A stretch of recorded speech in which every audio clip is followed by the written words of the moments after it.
joining us live. There are 4 of you watching us. Hello. Make sure you say hi in the chat, in the comments, please. Everyone, whoever you are, I want to know who's here. I know I after I see the same people again and again, and commenting on Facebook and see coming to the classes and whatnot, I start to remember your names.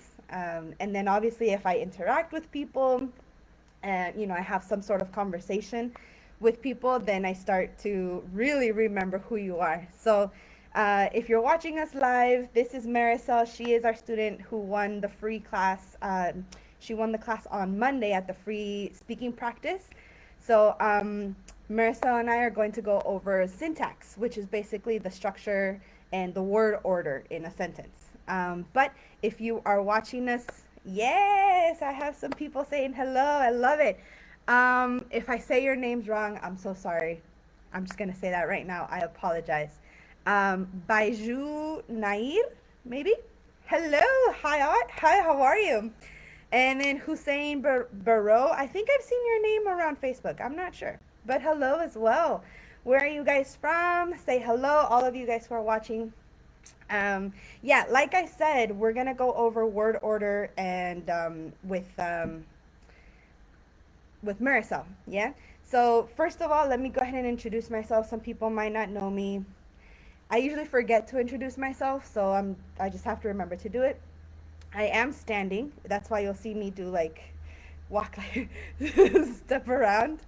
Um, but so I'm Teacher Isabel. I've been teaching now for I think it's been 6 years now. I keep saying 5 years, 5 years, but I think it's actually 6 now. I started teaching in South Korea 6 years ago in 2015, and I was teaching at a private school, and I was teaching mainly elementary students, or primary school students, and it was an after school program, so I worked in the evenings and the afternoons with them. But then I also started teaching preschool and kindergarten age kids, so 3, 4, 5 years old. And then I also went up and started teaching secondary school, or middle school as we call it in the United States. But yeah, so I started teaching that after I left South Korea. I started backpacking and traveling around Asia. So I went to the Philippines. I love the Philippines, Marisol. And yeah, I went to a few other countries and I volunteered. I actually was a volunteer teaching English. In some places, I would teach English for a couple hours a day, and I would get to live there for free, because it was kind of like a school. And I kind of lived in a school, you could say. But then after a few years of traveling, I finally came back home to California. And I actually started working here in California, in San Diego, my hometown. And then the pandemic started, and I lost my job like a lot of people. I'm not the only one. But yeah, so lost my job, and then I started teaching online. So I started doing this kind of stuff. Normally I teach private classes, so one-on-one, one student, one teacher. And then they're great. I love them because we get to focus on what the student needs. So similar to what we're going to do today, Marisol, it's kind of like, what do you need? This is what we're going to work on. With the pandemic, a lot of students couldn't go to school anymore, right? All over the world. And so a lot of them just needed help keeping up with the homework and doing the work from school. So I help out with a lot of that. So it's not only English that I help out with. I do like math, we do science and history. Those are not my best subjects, but hey, if my student needs it, I'm going to prepare myself, and I'm here to help is really what it is. But then I also do online. I mean, it's all online, but I also have online courses that you can also just buy the course, you do the course by yourself, and hopefully you learn something. Yeah, but so that's kind of who I am and my experience with teaching. I do use my hands a lot. I'm sorry, I'm trying not to use them so much. But yeah, hello, Ermine Lesta, mom. Thank you. It's funny you say mom. Marisol, in the Philippines, you say ma'am, right? Yes. Yeah, I love it. I love it. The very first time I went to the Philippines, I don't remember what I was doing, but I heard blah, blah, blah, blah, blah, mom. And I thought, he's calling me mom. Like, why is he like, why is he calling me mom? I was so confused, but I understand it's just part of the culture, right? Yes. Nah, I love it. I really do love it. And yeah, Hussein says yes. Gokarna. I see. This is what I'm talking about. I start memorizing and start learning your names from everybody who's joining us on the live. Gokarna. I know we've interacted a little bit on Facebook from Nepal. Very cool, Nepal. I think the only thing I know about Nepal is that it's beautiful. There's a lot of green, like mountains, and it's a great place to go hiking. And honestly, that's what I want to do. I really would love to go hiking in Nepal. Hopefully sometime. Um, but then we also have Baiju. Oh yeah, Baiju. Yeah, you are Philippine. I'm not Philippine. I'm not Filipina, Baiju. I am Mexican American. Yeah, Marisol here is Filipina. Yeah. Ermine says I am from NTT. I'm sorry, I don't know what NTT means. Mm, the only word Netherlands. Nigeria? I don't know I don't know many countries that start with the letter N. Uh, NPC. Nepal. Yeah. I don't know. Or mean, let us know what does NTT mean. Yeah. But anyway, Marissa, you are my student, so if you people watching us on the live have any questions, just let us know. But Marissa, we are here to help you out. Okay? So I have a few notes here, but everything is going to be on my screen, and I'll share with that in a moment. But I want to ask you, you said you have trouble with the order of words. Can you explain that a little bit? Yes. Yeah. In the order of word. So give me an example. What is it that you have trouble with?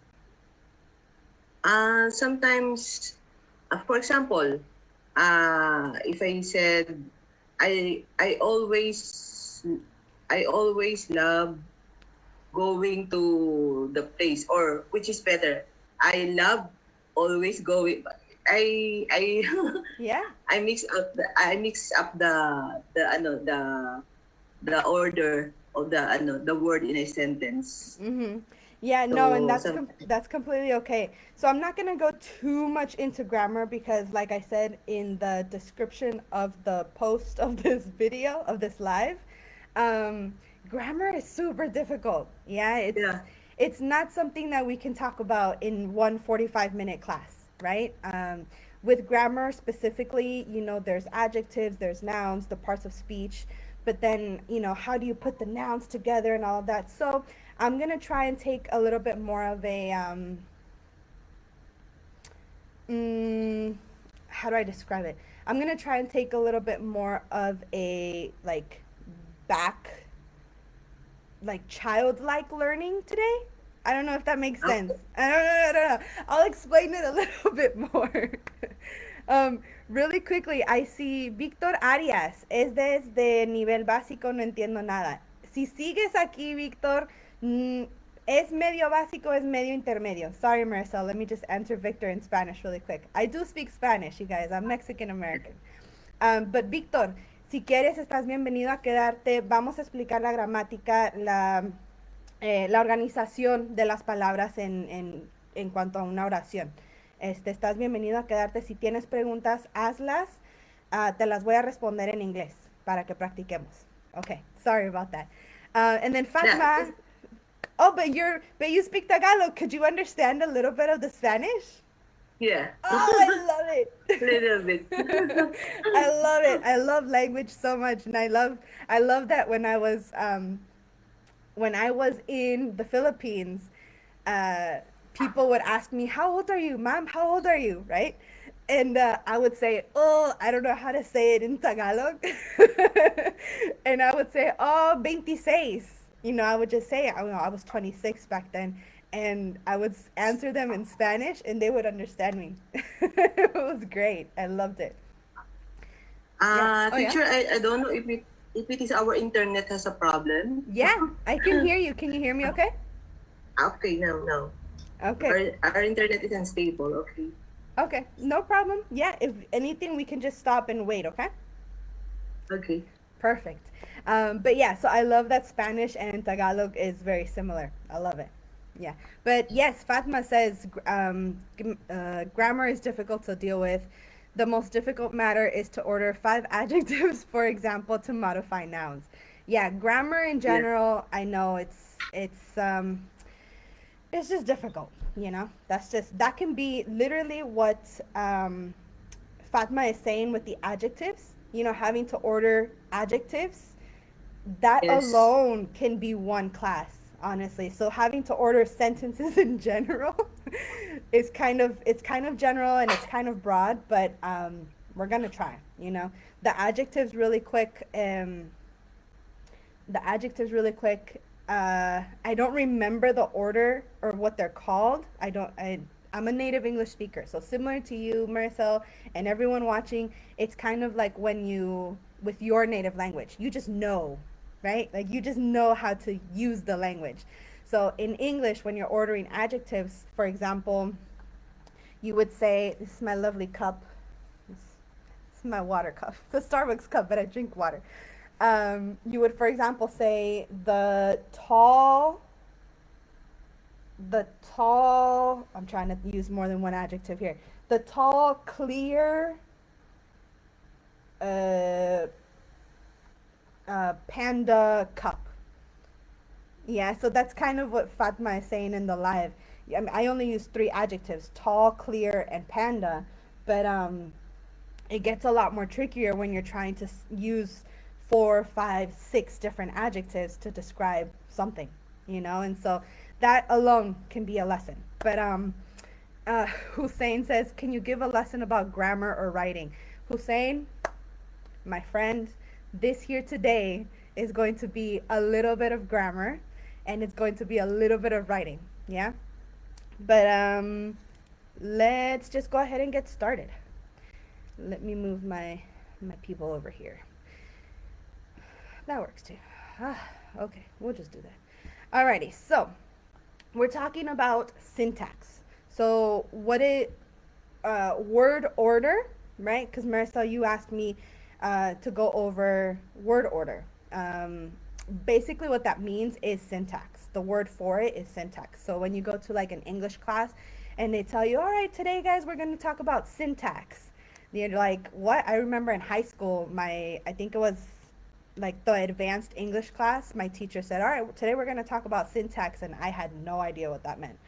But syntax, like it says here, is basically just the sentence structure, or how you said it, Marisol, it's the word order within a sentence. Um, the key word here is the words in the sentence that are making the sentence understandable. Yeah. So, kind of like with the example that you said, "I always go to the store," versus "I go to the store always," right? It's different syntax, like the word order is different, but it means the same thing. Yeah. And we'll kind of talk about it a little bit more as we go. But keep in mind that, like I said, there are many ways to write the same sentence while you're still following the grammar rules. Yeah, so it's not, I mean, obviously, there may be ways that you can write a sentence and it doesn't follow the grammar rules, but in that case, and we'll talk about it as well, that's more of a creative element, like it says down below. Um, it kind of helps to like emphasize something, for example.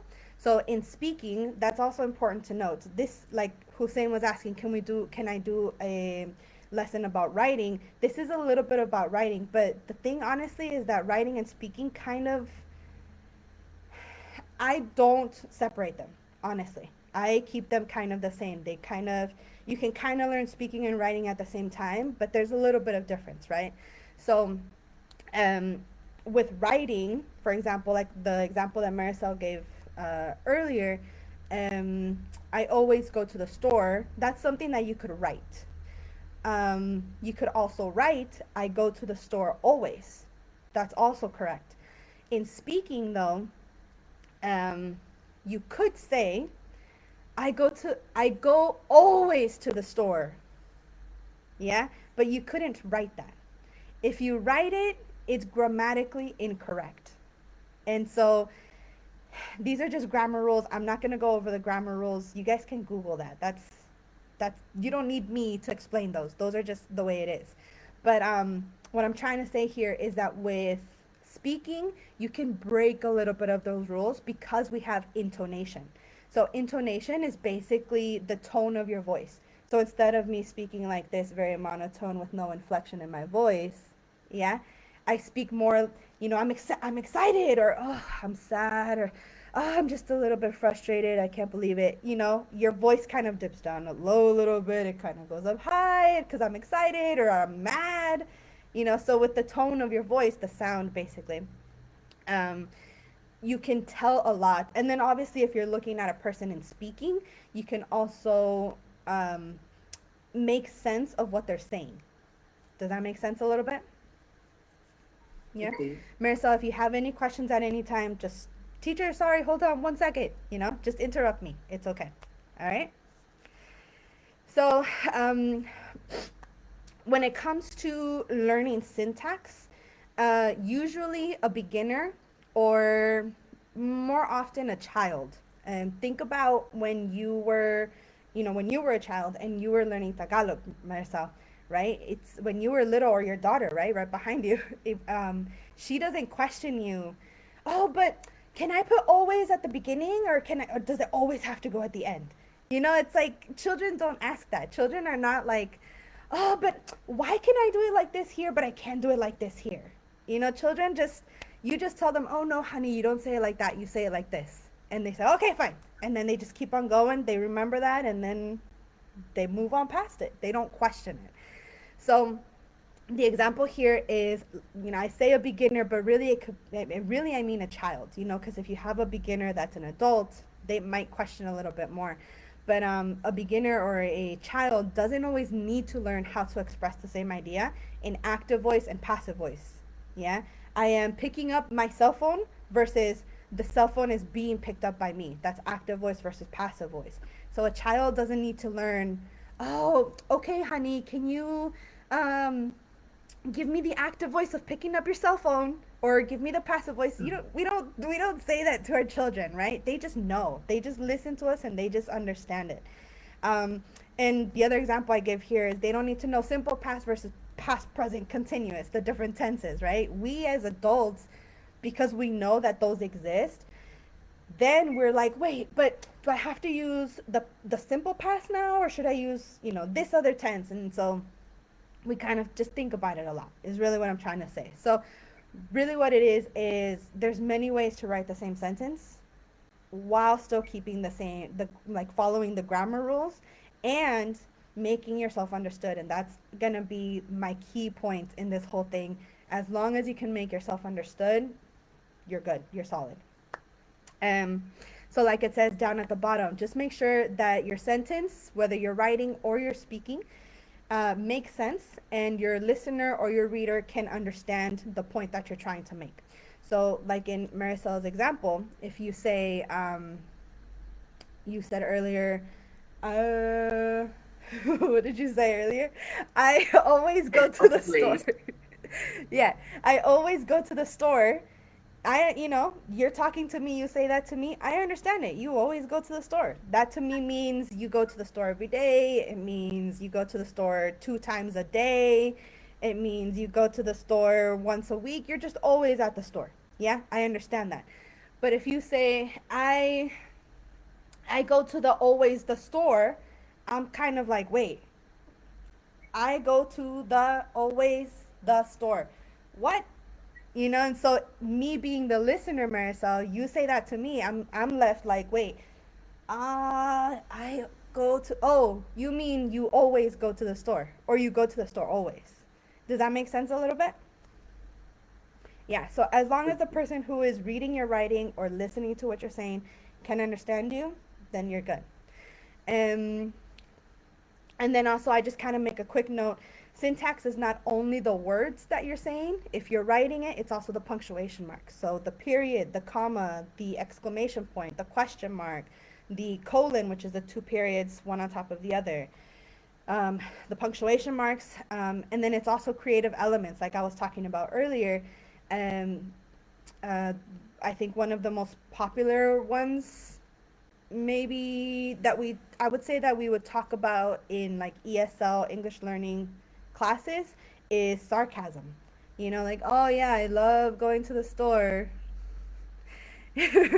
So if you read that, oh yeah, I love going to the store, that that could be like, yeah, she loves going to the store, you would believe it.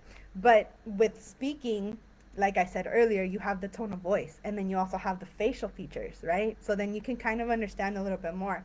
um, for example, if I said, uh, oh yeah, I always like going to the store. Yeah, so it's not only the words that I'm saying, but it's also the tone of voice and the facial features. You understood that fine. What if I said, oh, great, we're gonna have chicken for dinner? Yeah, it's like, again, it's just, it's a lot of different elements that go into it. Yeah, does that make sense, Marisol? Yes. Perfect. Alrighty, and then you guys watching us live, of course, you're welcome to and ask your questions in the chat as well. Yeah, we're good. So far, I'm good, I think. All right. Um, so, Maricel, a common mistake that students make, and that I see a lot of my students make, actually. So I see it in personally, and I know that other teachers see it as well. Is that what we do as older students? So you could say teenagers and above, maybe, is that we go to translate our sentences directly. So I'll give you a sentence in Spanish, for example, because I speak English and Spanish, right? Um, it would be, let's say, something super simple. El vaso grande, right? Vaso is cup, grande is big. El would be the in this case. So el vaso grande. In Spanish, that's a perfectly grammatically correct sentence. In English, if I literally just translate, that would be the cup big. That's how it's said in Spanish, the cup big. And I'm sure you know, like in Tagalog, if you translate from Tagalog to English, the word order changes as well. Yeah. So that's exactly one of the mistakes that a lot of students make, and it's not just from Spanish to English or English to Spanish. It's literally any language. Yeah, if the grammar and the word order in the languages are different, then this is a common mistake. So what we have to remember is that English has its own grammar, it has its own order. um, what ends up happening with younger learners, so like younger children basically, who are learning English, for example, as their second language or not their native language, is that they just naturally become like a sponge. They just naturally, the child may say, oh, can I have the cup big? And you say, oh no honey, the big cup. And you say, oh okay, yeah, can I have the big cup? And then, yeah, okay, that's it. They don't question it, right? So what I was talking about earlier, they don't question, like, why is it the big cup, but in Spanish it's the cup big, and blah blah blah. They just go with it. Yeah, just learn it and just go with it. So what ends up happening is that children end up, uh, because we're correcting them so much, they end up just learning the order of the sentences. Yeah. So, for example, what will happen in different classrooms, like preschool, kindergarten, even first, second, third grade, I don't know, is that they will see a sentence. They'll Let's say they see the same sentence, and say they're practicing colors. They will see. Uh, Use my candle. They will see the blue candle, right? The sentence, the blue candle. But then they're practicing colors. So then they'll learn to switch out the adjective, the color, for a different color. The red candle, the white candle, the yellow candle. So then children just naturally start to realize, oh, the adjective goes before the noun because candle is a noun and the colors are adjectives. Now, children don't actually know what a noun is, right? They don't actually know like nouns and verbs and adjectives and the parts of speech. So when it comes to actually learning the language, learning English, again, as a second language, as a non-native language, you don't have to teach children, all right, honey, this is how, sweetie, you got to have the adjective before the noun in English. Like they're going to be like, what's an adjective and what's a noun? They just know the blue candle, right? That's all they know. And they just start to learn and notice different the sentence structure just by repetition. And that's exactly what it says here. It's just repetition, repeating the same structure over and over again. um yeah, that's basically everything I said here. uh oh, so yeah, they just start learning different vocabulary, but they put that same vocabulary into the structures they already know. So like it says at the bottom of my presentation here, basic memorization is key. Yeah, so obviously I'm talking a lot about students and younger learners, but how do we do it for, older learners or people who are more intermediate or more advanced? I'm hoping that if you're an advanced learner, an advanced student, then you already kind of understand syntax. But for people who are more intermediate or maybe more beginners, this is a little bit tricky. So my big suggestion is to learn vocabulary. Literally just learn vocabulary and then try to use it in a way that you already know it's going to work. So, for example, what this could mean is if you learn a new adjective, where can you put that adjective into a sentence that makes sense? Yeah? Does that make sense, Marisol? Yeah. Okay. Okay, good. Yeah, so if you learn, I don't know. If you learn, these are some macadamia nuts. These are my snack, but not for later. But so if you're just learning the word, for example, if you have a new vocabulary word and that's delicious, right? Your new vocabulary word of the day is delicious. So you already know that water is delicious. Yeah? So use that same sentence, water is delicious, to say, macadamia nuts are delicious. Chocolate is delicious. I don't know. I'm trying to think of things that I like. Pizza is delicious.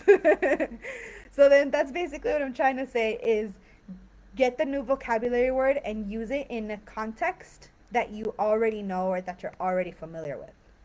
Yeah? Does that make sense? Yeah, yes, that's All right, right. cool. Do you have any questions so far, Marisol, or anyone who's watching live? So, my takeaway from you is that writing in English is more, has more rules than speaking in English because you can express it, you have an intonation. So, technically, speaking in English is more, free. More free. We can more Yeah. free than writing. Yeah, Yeah. that's my take. Yeah, no, exactly. If you think about it, if when you are writing, you only, like, say you write four sentences, those are the only four sentences you have to say what you want to say, right? But if you're speaking and you speak those same four sentences, it's kind of like you can go off of those four sentences a little bit, to explain yourself a little bit more. Does that make sense? Yeah. Yeah, so exactly. So I would say English writing is a little bit more strict, Yeah. because, again, it has all the grammar rules, the punctuation rules. It has, you kind of have to follow the rules a little bit more, unless, like I said in the previous slide, you're trying to be creative. So if you think about like something really simple, when you're texting with your friends, you don't write out your Y-O-U-R. You just say you are, right? The letters you are. It makes the same sound. So, like in texting, we don't follow spelling rules very much. Um, for example, in poems, right? If you ever read a poem, sometimes they don't follow grammatical rules either, but that's because they're trying to make a point. Yeah, they have a goal and they want you to understand something specific. And so, even though writing, yes, has, I'm not going to say has more rules, it's more strict with the rules. You can also bend the rules, again, depending on what you want your reader in writing. to understand. Yeah? All right, so okay.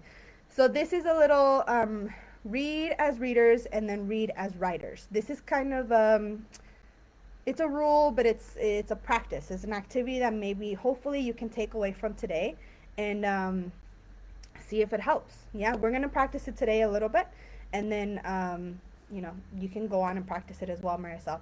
But so basically, the read as readers and then read as writers rule is basically to help you understand and identify what the move or the motive of the writer is.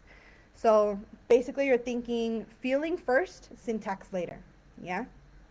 Basically, what you'll do, and we're gonna do this together. We're gonna read a paragraph, and then we're going to answer these three questions. So, what happens? What happens in the reading in the paragraph that we read? Number two, what do you notice about how this is put together? So that's when we're focusing a little bit more on the syntax, and then we'll talk a little bit about why it's important. Yeah. Like it says down below, the read as readers parts. So when I ask you what happens, this is just to help you understand the tone and the point of view of the text. Yeah, so kind of like, what do you imagine as you're reading? What do you imagine the person who wrote it is sounding like when he or she wrote this text? Yeah. But then the read as writers rule, or part of this, is meant to help you understand the structure. Yeah, and again, we'll just go over this together, okay?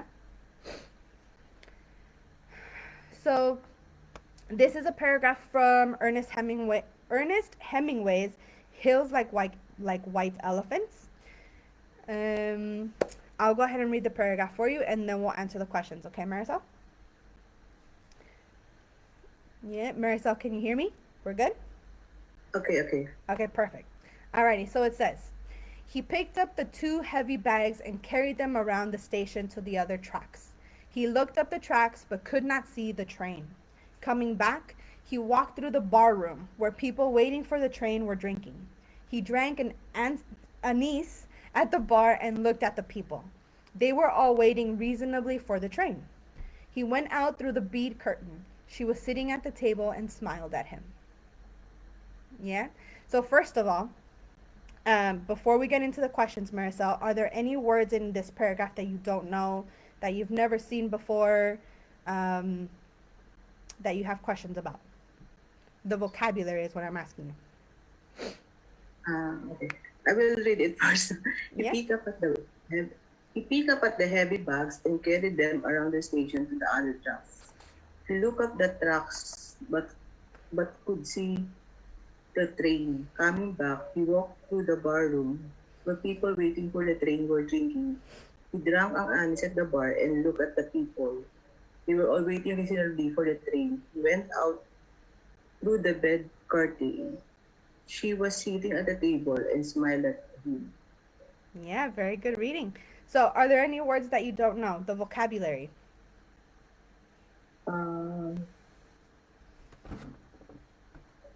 Actually, so far, the words are okay. Perfect. Okay. So you could do this by writing if you wanted to, but today we're just going to practice it speaking. Okay, Marisol?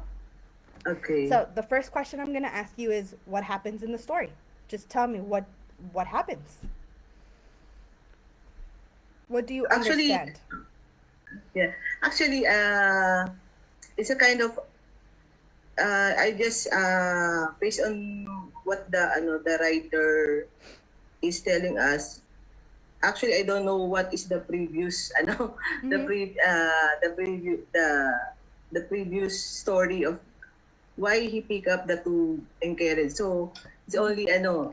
actually it's only part of the story. So I didn't get the full story of what it's all about. Yeah. So technically, I'm just reading it what the writer is saying to on that moment. Yeah, exactly. But yeah. Yeah, and that's okay. I understand that you don't know the whole story, like everything that happened before this, and that's totally okay. I just want you to practice understanding just understanding. We're just trying to learn understanding, okay? So that's why I didn't give you the whole story, because also that's just really long. But Yeah. it's just too long to go over today with the little bit of time that we have. So just for this paragraph alone, what can you imagine is happening in the story?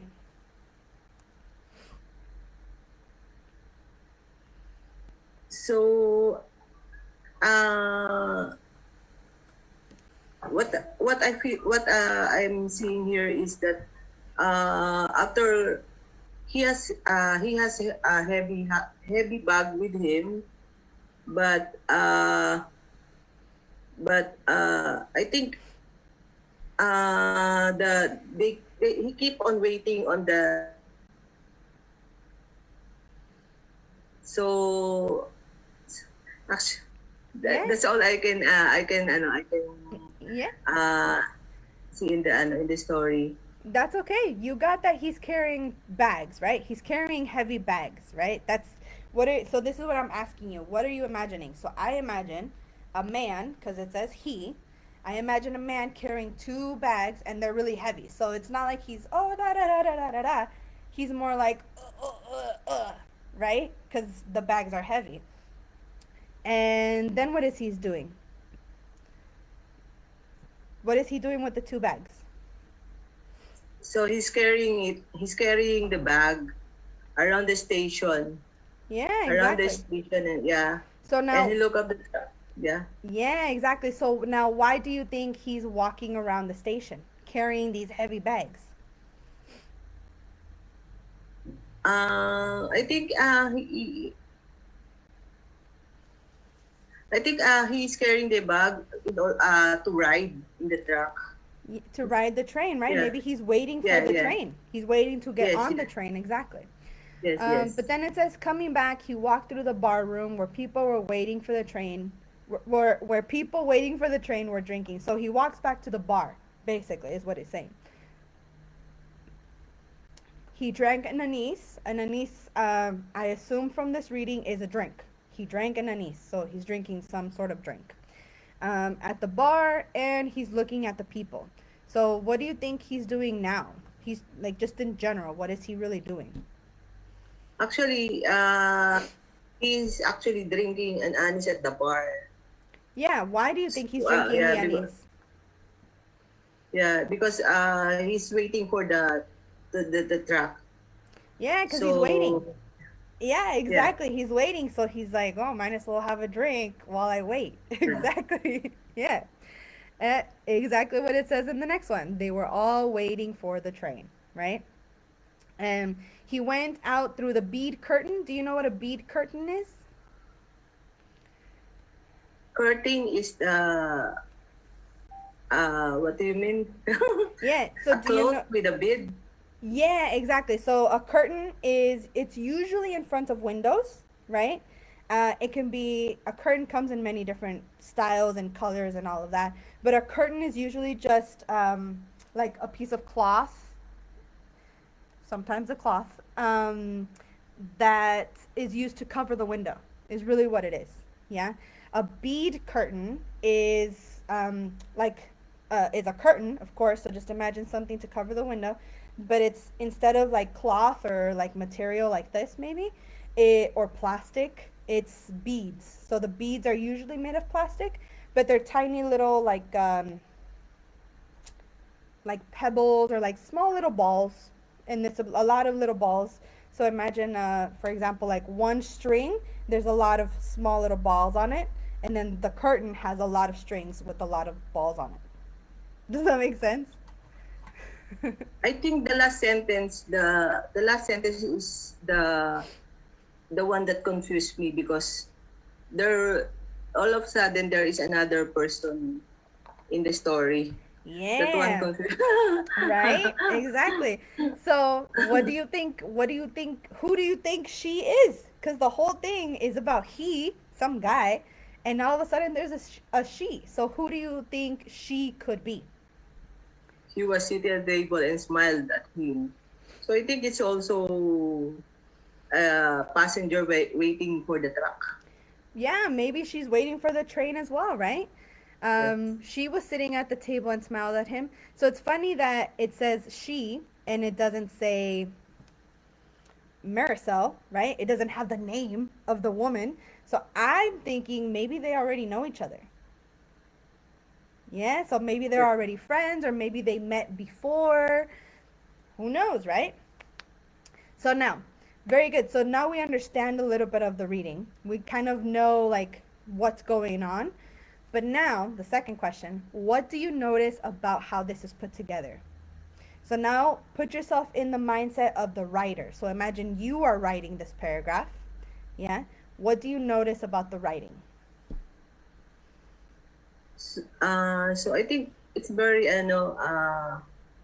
he the writer vividly explain what the boy is doing and feeling every Mm-hmm. now. So he literally write down what the passenger is feeling in during while waiting for the train. Yeah. So what they are doing while waiting for the train. So the writer list down what are the things that the passenger is doing while waiting for the train. Yeah, very good. I love it. Exactly. So, do you notice maybe he picked up, then he looked up, then he walked through, he drank and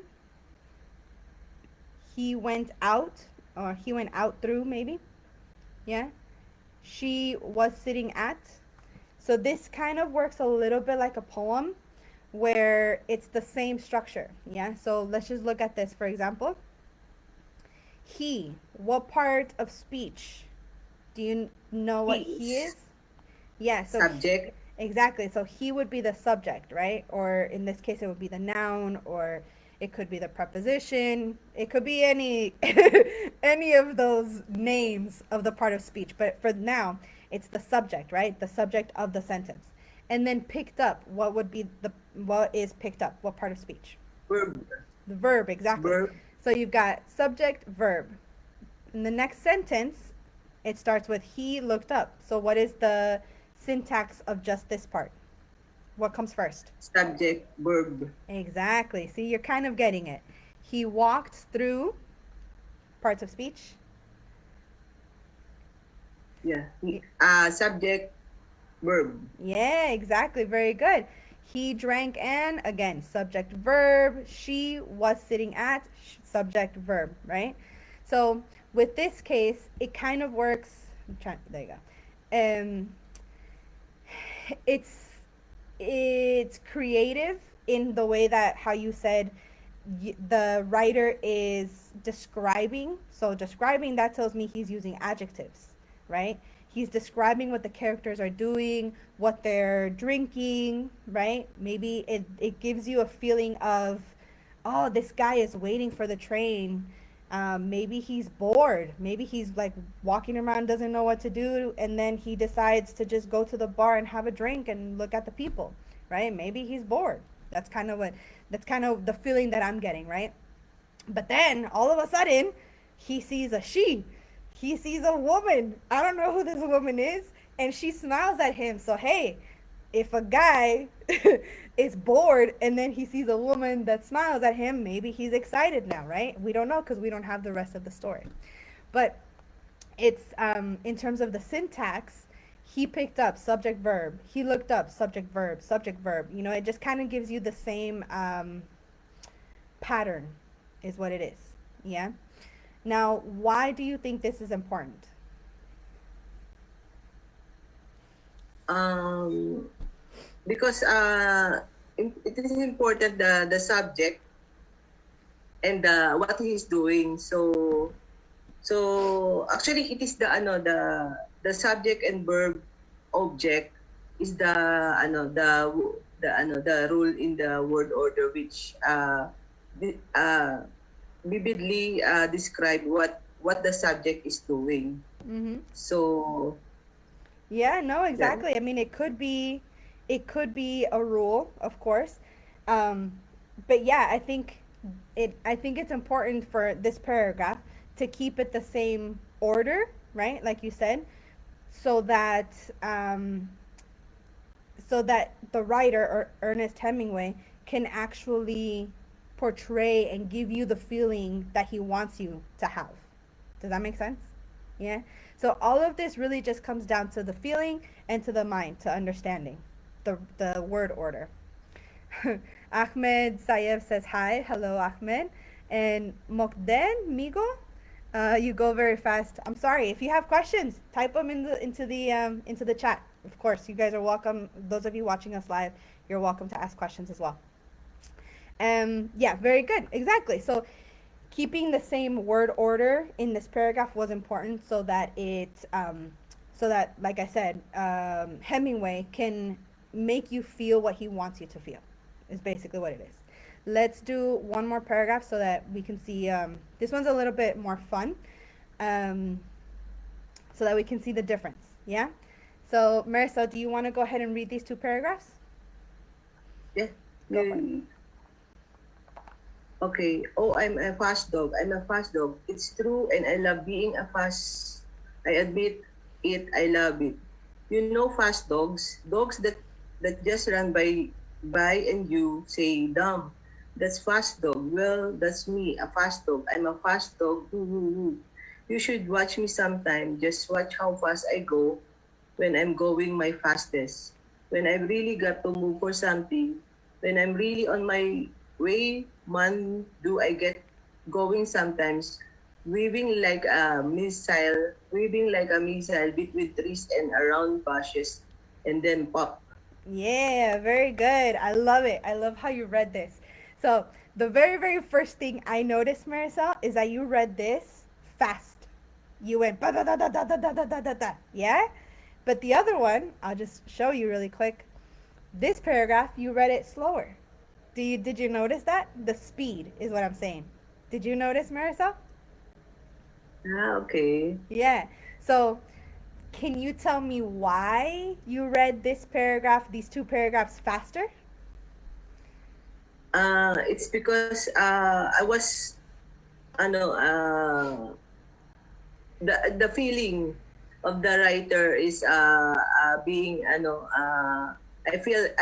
felt what the writer is want to say, because I'm reading that the the subject here is fast, so Yeah.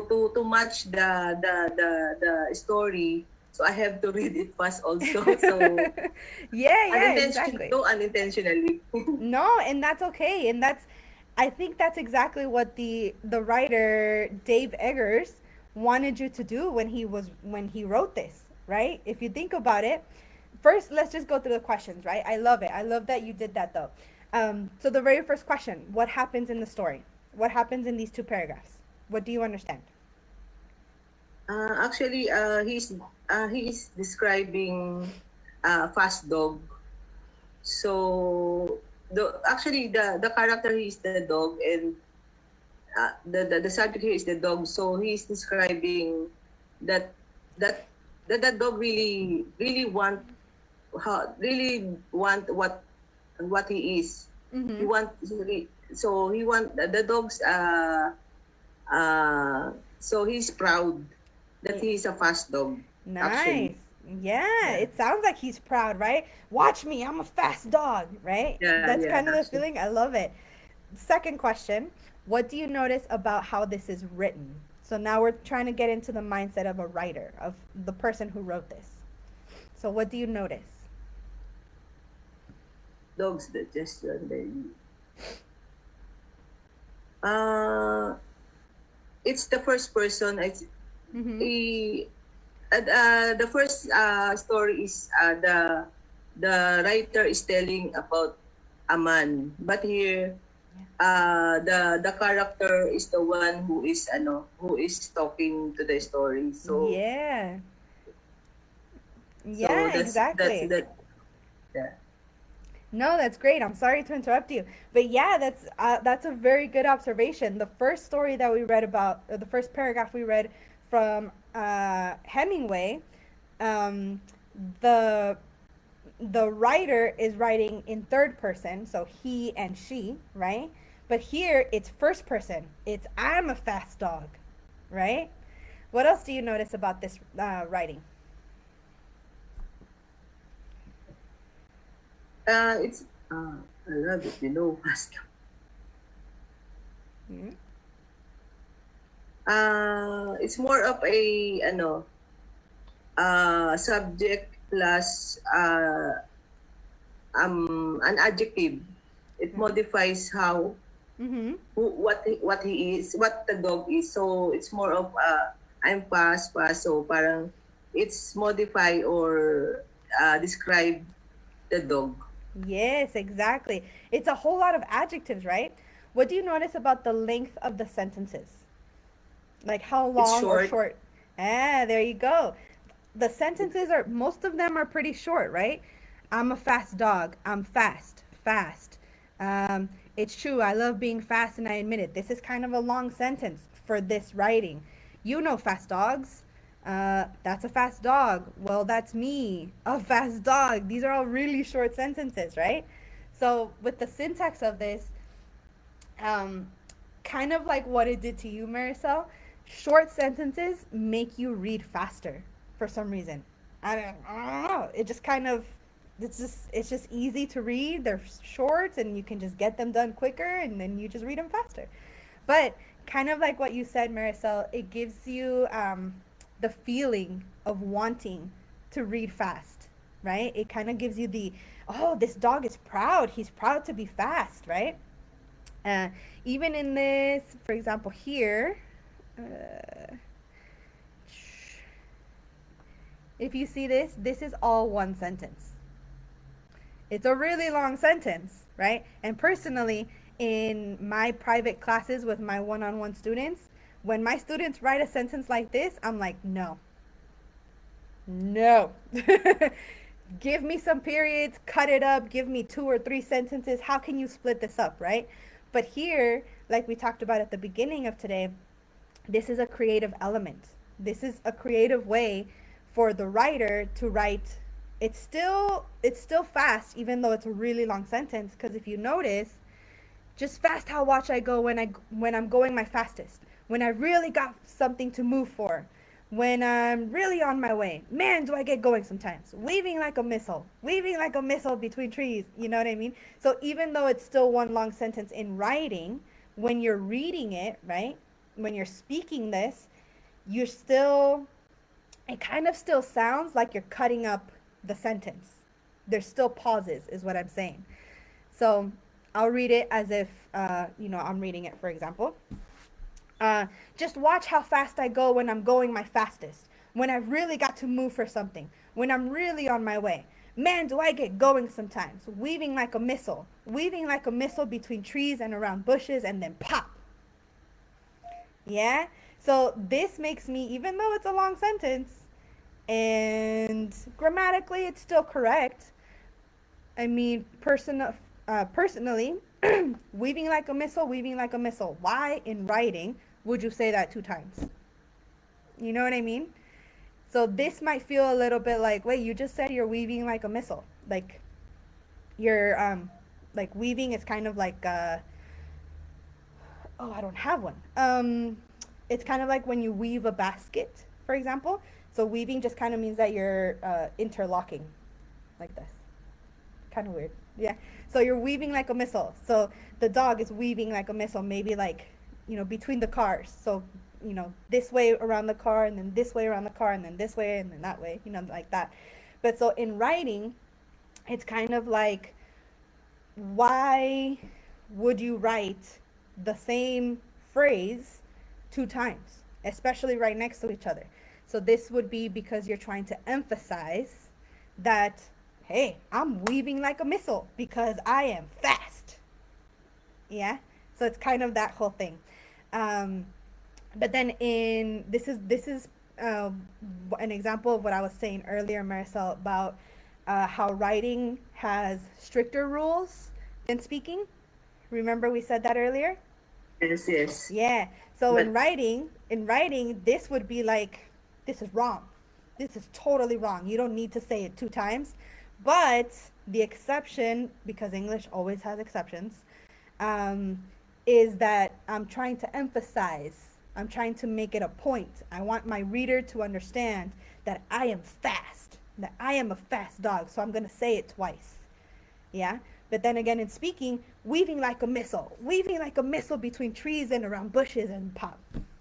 Yeah, so in speaking, again, you can, because with speaking you have the tone of voice, you can break a little bit of those syntax and word order rules.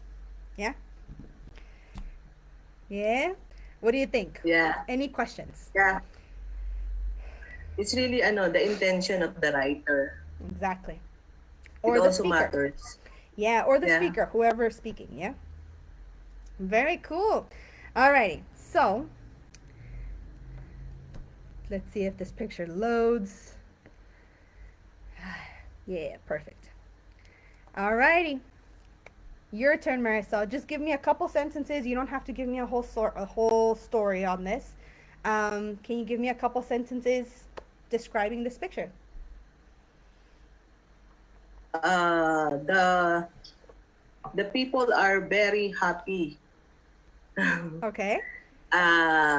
The people are very happy. They are also very nervous. Yeah, they could they be. are they are they all raise hand.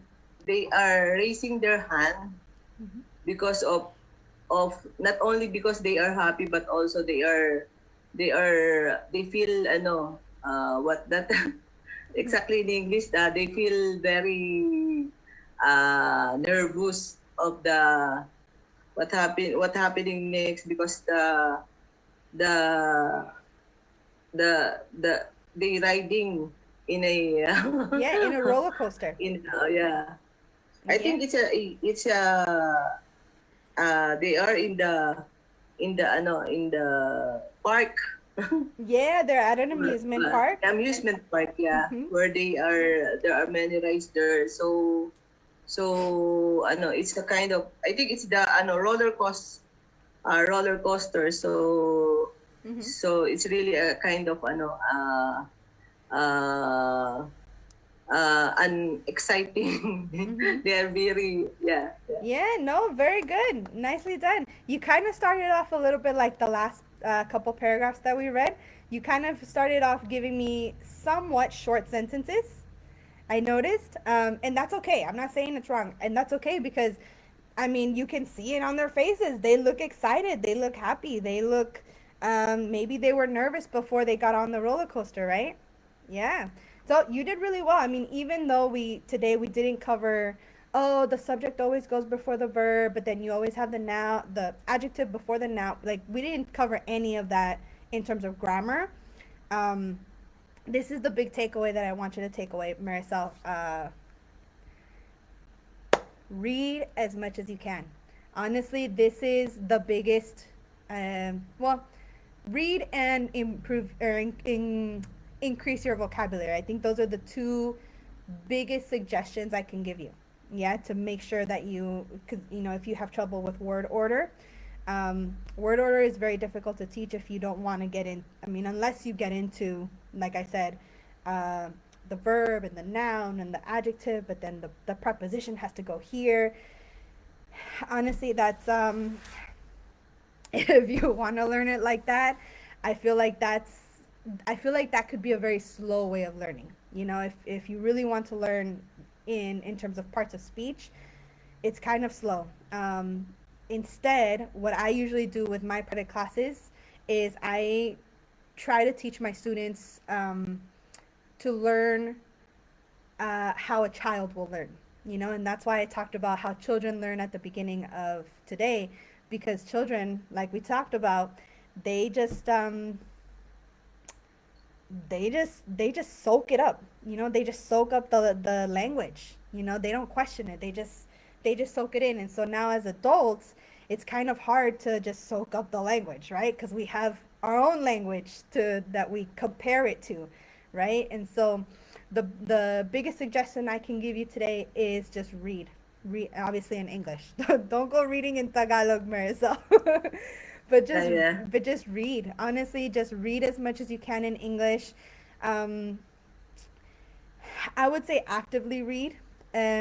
Not only, oh, I'm just going to read this magazine in English, but also if you see a word that you don't know, it's the first time you're seeing that word, maybe stop or write it down and, maybe don't stop, but just write it down, make a note of it.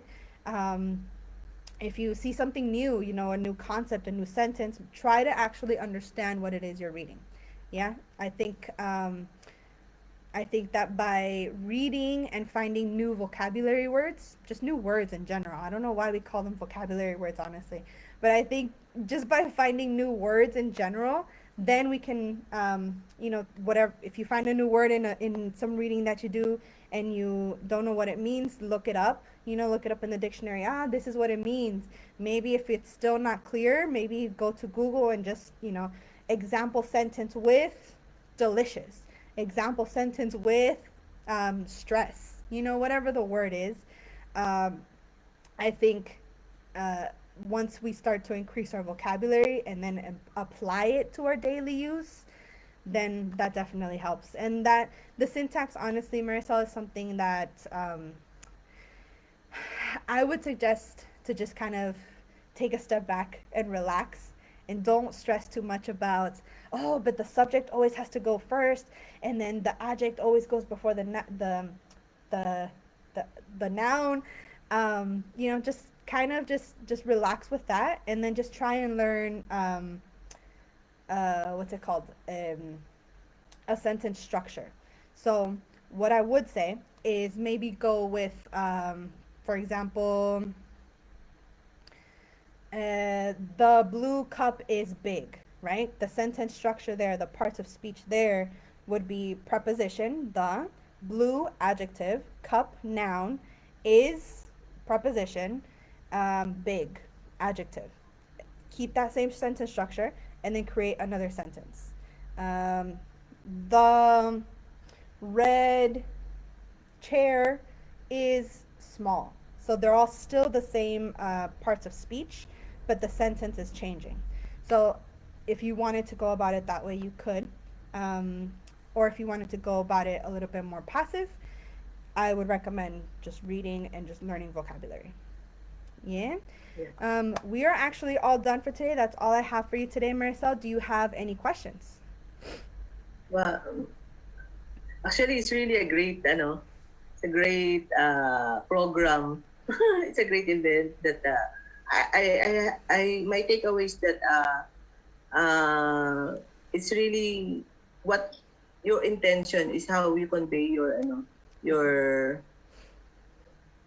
your message to the to your audience. Yeah, Yeah. exactly. And that's honestly, I couldn't have you take away anything better than that. Exactly. I feel like you said it exactly right. It depends on what you want your audience. That's a good word. I'm gonna start using that word actually. It depends on what you want your audience to understand. Yeah. So whether you're writing and you want your reader to understand, or if you're speaking and you want your listener to understand. Um, Yeah. yeah, that's pretty much it. Do you have any questions though for today? Wow. Yeah. It's We're it's good. okay. Yeah. Yeah. Yeah. All right, Yeah. good. Thank I you. think you're doing good. Honestly, I feel like from the little bit that we've talked, your word order is good. Honestly, I don't think it's something to stress over. Does that make sense? Yeah. Yeah. Thank you, teacher. Perfect. No problem. Thank you. If you have any other questions, Marisol, and everyone watching us live, just go ahead and you can send them to me by message, by comment on the video, on this video. I'm reachable through different social media. So Facebook, Instagram, YouTube. I just opened up a Twitter. I'm learning how to use it. I'm super late on the Twitter game, but if you have any questions about what we talked about today, Marisol, just shoot me a message. You know how to reach me. And then Yes. everyone watching us, of course, thank you so much for watching and joining us today. If you have any questions, and I didn't get to them in the chat, then yeah, Facebook, Instagram, Twitter, YouTube, just go ahead, like, subscribe. What else? Like, subscribe, comment, share, save, all of these different things that we do now with Facebook or with social media. Just let me know, reach out, and I would love to help you guys out as well. We have, today is Thursday. Marisol, are you coming to Monday's speaking practice next week? Yes, yes. I Perfect. really love your Perfect. program. I love it. I love it. That's great. The Monday speaking practice is free for those of you guys watching us. It's every Monday at 8 a.m. PST time zone, which is California time. Everyone is welcome to join. We just kind of talk. We just practice speaking. There's no real organization, right? Is there anything, what would you suggest to people for the Monday practice, Marisol? Okay, we will message it to you. Yeah, Before the perfect. Yeah, Marissa, what do you think of the topics that we talk about on Monday's practice? um, About the things that we talk about. about the things, yeah, it's really good. Yeah? The thing what we talk about is really, really great. Nice. I love it. Very good. Yeah, I love the Monday speaking practice because it's people come from all over the world. So it's not only practicing English, but it's English from different cultures as well. You know, so you get someone from the Philippines, you get someone from Mexico, you get someone from Egypt and Cambodia, and like all of these different places around the world. So everyone is practicing their English, but then everyone obviously comes and brings their own culture with them as well. And so I love it. But anyway, so that is every Monday at 8 a.m. California time. Everyone is welcome to join us. And then obviously social medias, I've already mentioned them. Yeah. Thank you so much, Marisol. If you have any questions, like I said, just let me know, okay? Yeah, thank you. Perfect. No problem. Thank you so much, Marisol, for joining me today. And thank you, everyone, for watching this video. And yeah, don't forget to like, subscribe, comment, share, save, all of that good stuff. I'll see you guys later. I'll see you, Marisol, on Monday, okay? Yeah, thank you. Bye. Bye.